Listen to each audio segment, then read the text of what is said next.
ലോകപ്രസിദ്ധ ശാസ്ത്രജ്ഞൻ ആൽബർട്ട് ഐൻസ്റ്റീന് ഒരു കത്തയച്ച് ഭൗതികശാസ്ത്രത്തെ തന്നെ മാറ്റിമറിച്ച ഒരു ഇന്ത്യൻ പ്രതിഭയെക്കുറിച്ച് നിങ്ങൾക്കറിയാമോ? എൻ ബോസ് അഥവാ സത്യേന്ദ്രനാഥ് ബോസ് എന്നാണ് അദ്ദേഹത്തിന്റെ പേര്.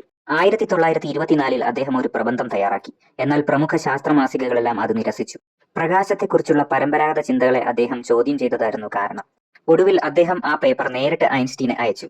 അത് വായിച്ച ഐൻസ്റ്റീൻ അത്ഭുതപ്പെടുകയും തിരിച്ച് കത്തുകൾ അയക്കുകയും ചെയ്തു. അദ്ദേഹം തന്നെ ആ പ്രബന്ധം ജർമ്മൻ ഭാഷയിലേക്ക് വിവർത്തനം ചെയ്ത് പ്രസിദ്ധീകരിച്ചു. പിന്നീട് ഇരുവരും ചേർന്ന് പ്രവർത്തിക്കുകയും പദാർത്ഥത്തിന്റെ അഞ്ചാമത്തെ അവസ്ഥയായ ബോസ് ഐൻസ്റ്റീൻ കണ്ടൻസേറ്റ് പ്രവചിക്കുകയും ചെയ്തു. അതിശൈത്യത്തിൽ അണുക്കൾ ഒന്നായി മാറുന്ന അത്ഭുത പ്രതിഭാസമാണത്. പ്രപഞ്ചത്തിലെ മറ്റ് അടിസ്ഥാന കണികകൾക്ക് പിണ്ഡം അഥവാ മാസ് നൽകുന്ന ഒരു പ്രാഥമിക കണികയെ ബോസിനോടുള്ള ബഹുമാനാർത്ഥം ഹിഗ്സ് ബോസോൺ അഥവാ ദൈവകണം എന്ന് വിളിക്കുന്നു. ക്വാണ്ടം ഫിസിക്സിന് ഇത്രയേറെ സംഭാവനകൾ ചെയ്തിട്ടും ബോസിന് നോബൽ സമ്മാനം ലഭിച്ചില്ല എന്നുള്ളത് ദുഃഖകരമാണ്. അദ്ദേഹത്തിന്റെ കണ്ടെത്തലുകൾ ശാസ്ത്രലോകം അംഗീകരിക്കാൻ വൈകി എന്നുള്ളതാണ് പ്രധാന കാരണം. എന്നിരുന്നാലും ശാസ്ത്രത്തെ സ്നേഹിക്കുന്നവരുടെ ഹൃദയത്തിൽ തന്നെയാണ് അദ്ദേഹത്തിന് സ്ഥാനം. അതിനേക്കാൾ വലിയ അവാർഡ് മറ്റൊന്നുമില്ലല്ലോ.